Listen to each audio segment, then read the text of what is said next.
I started to pay very careful attention to what I was saying. I don't know if that happened voluntarily or involuntarily, but I could feel a sort of split developing in my psyche, and I split into two, let's say. And one part was the, let's say, the old me that was talking a lot and that liked to argue and that liked ideas. And there was another part that was watching that part, like just with its eyes open and neutrally judging. And the part that was neutrally judging was watching the part that was talking and going, that isn't your idea. You don't really believe that. You don't really know what you're talking about. That isn't true. And I thought, that's really interesting. So now and that was happening to like 95% of what I was saying. And so then I didn't really know what to do. I thought, okay, this is strange. So maybe I've fragmented, and that's just not a good thing at all. I mean, it wasn't like I was hearing voices or anything like that. I mean, it wasn't like that. It was, well, people have multiple parts. So then I had this weird conundrum. It was like, well, which of these two things are me? Is it the part that's listening and saying, no, that's rubbish, that's a lie, you're doing that to impress people, you're just trying to win the argument, you know? Was that me, or was the part that was going about my normal verbal business me? And I didn't know, but I decided I would go with the critic. And then what I tried to do, what I learned to do, I think, was to stop saying things that made me weak. And now I mean, I'm still trying to do that, because I'm always feeling when I talk whether or not the words that I'm saying are either making me align or making me come apart. And I think the alignment, I really do think the alignment I think alignment is the right way of conceptualizing it, because I think if you say things that are as true as you can say them, let's say, then they come out of the depths inside of you. Because we don't know where thoughts come from. We don't know how far down into your substructure the thoughts emerge. We don't know what processes of physiological alignment are necessary for you to speak from the core of your being. We don't understand any of that. We don't even conceptualize that, but I believe that you can feel that. And I learned some of that from reading Carl Rogers, by the way, who's a great clinician, because he talked about mental health in part as the coherence between the spiritual or the abstract and the physical, that the two things were aligned. And there's a lot of idea of alignment in psychoanalytic and clinical thinking. But anyways, I decided that I would start practicing not saying things that would make me weak. And what happened was that I had to stop saying almost everything that I was saying. I would say 95% of it. It's a hell of a shock to wake up and realize that you're mostly dead wood. It's a shock, you know, and you might think, well, do you really want all of that to burn off? It's like, well, there's nothing left but a little husk, 5% of you. It's like, well, if that 5% is solid, then maybe that's exactly what you want to have happen. Well, so I told you that story as an elaboration of this line. And God saw that the wickedness of man was great in the earth, and that every imagination of the thoughts of his heart was only evil continually. If that does happen to be the case for you, or to some degree, maybe it's only 10% of you or something, or maybe it's 90%, well then coming to terms with that is excellent, because then maybe you can stop doing it. And what would be the downside to that?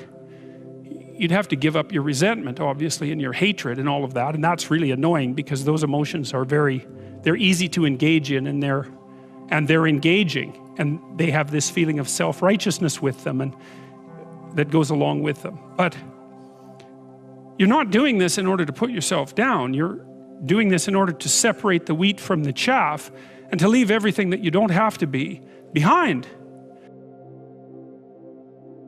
Hello. Don't speak negatively about yourself, even as a joke. Your body doesn't know the difference. Words are energy, and cast spells. That's why it's called spelling. Change the way you speak about yourself, and you can change your life. What you're not changing, you're also choosing. Bruce Lee. One of the biggest critics we'll ever face in our lives is not even the people who surround us, but ourselves. The world, it just has to plant a few seeds of negativity, and just like that, you'll end up saying the same things to yourself over and over again, chipping away your self-perception, chipping away your courage, confidence, self-esteem. One failure, one mistake, one rejection, boom. The days, weeks, perhaps even longer, all that self-esteem, courage, confidence you built up, when spent on one failure, is instantly decimated. How much faster would you recover, adjust, then try again if you did not destroy yourself at the end of each failure, at the end of each mistake? How many more times would you have courageously entered the void of opportunity in the first place? Even if you were to fail 10, 20, 30, 40 times, 1,000 times, at what point would your competency snowball and your overall win rate skyrocket as a result? A lot of the people we look up to, a lot of the innovators, scientists, the people who contributed something truly valuable to the world, they had a tendency of failing a lot and getting up each time. Now we're starting to get a sense of something. Is all that negativity ever even practical? Only rarely is it ever constructive, isn't it? If the argument is predicated on realism, seriously, ask yourself, what is real about it? Even if a portion of it were true, why should it ever stop you? If you have the neuroplasticity to adapt, then try again. Regardless of all the surface level attributes, you're just getting in the way of your most powerful ability. It's our ability to reflect, learn, then adapt. In that sense, speaking ourselves into oblivion, using language that has us feel weak and has us fall apart, it's the most nonsensical thing any one of us can do, and most of us do it. We aren't constructive with ourselves, instead we are being very, very destructive, saying things that make us feel weak, which in turn affects our sense of competency altogether. There is a huge difference between being humble and being pessimistic. The two are not the same. If anything, humility is a cornerstone to a genuine sense of confidence. But at the same time, you already know what you are capable of. It's a sense of security derived from the work you consistently put forward, not belittling yourself into a lower sense of status just because it was habitually established by people or even a world that's either afraid you'll get hurt or straight up just wants to use you. It's the great paradox if you think about it. They're worried your ego will get hurt, so they build an ego that's afraid to get hurt, and as a result of that ego, you constantly hurt yourself, worried you'll get hurt. That's pretty backwards logic if you think about it. Or it's said to undermine you. Arnold Schwarzenegger, he would plant seeds of doubt into his rivals by befriending them. When he befriended them, he would touch parts of their bodies, saying, "This here could use a little more work, touch their traps. You could do a little more here." What happened because Arnold Schwarzenegger would do this? Once he planted the seed, just like that, he could step away and let his competitor's mind do the rest. Intention placed into this factory bred pessimism and negativity. Boom. Even if they had the same, a comparable, or even a more developed physique, just like that, they no longer had the same tier of presence because insecurity had whittled away their confidence. In this way, Arnold Schwarzenegger would defeat equal, if not even greater, men to him. If he comes in his best shape and he's equally as good as I am, or if, let's say, he's a few percent better as I am, I spent with him one night. I go downstairs and book us together in a room, to help him for tomorrow's contest. And that night, he will never forget. I will mix him up. He will come so ready to South Africa, so strong. But by the time the night is over, the next morning, he will be ready to lose. I will just talk him into that. That's no problem to do, And so all those things, are available. And so if they're available, you might as well use them. So that's why it doesn't matter if he comes in shape or out of shape. If he comes out of shape, at least has less hassle from me, And if he's in shape, fine. I hope he is. When it comes to the day of the contest, I'm his father.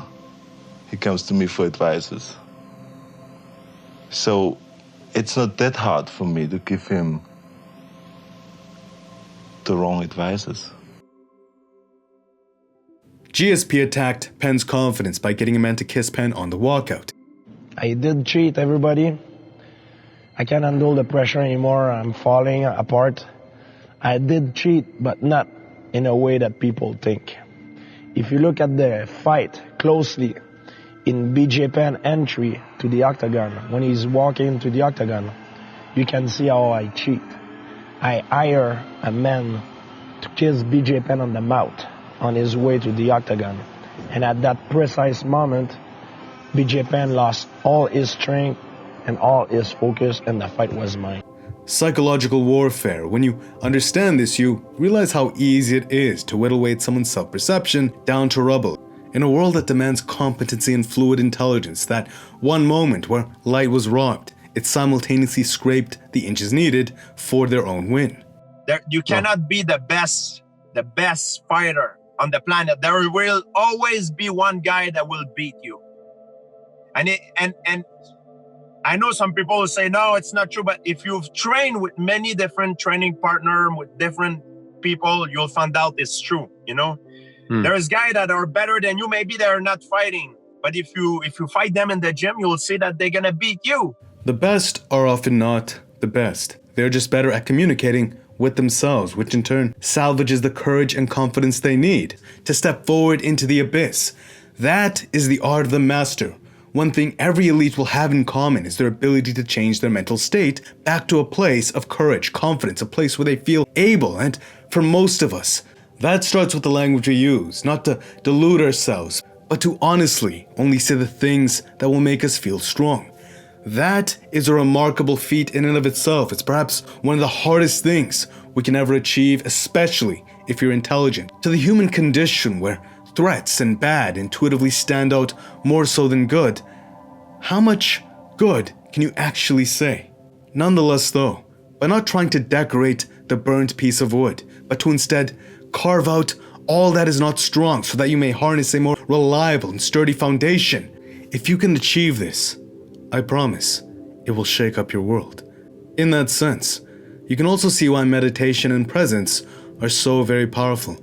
If most of us have trouble staying focused on that little good, sometimes it's just better to say less to ourselves altogether. This is something I believe we could all work on to some extent. And to that end, I hope this understanding serves you well. If you'd like to stay elevated, why not subscribe or hit the notifications? Thank you. If you enjoyed and would like to give back, why not smash the like button? It truly does mean a lot to me. Thank you again. You guys are always appreciated. Thank you for stopping by, and until next time, peace.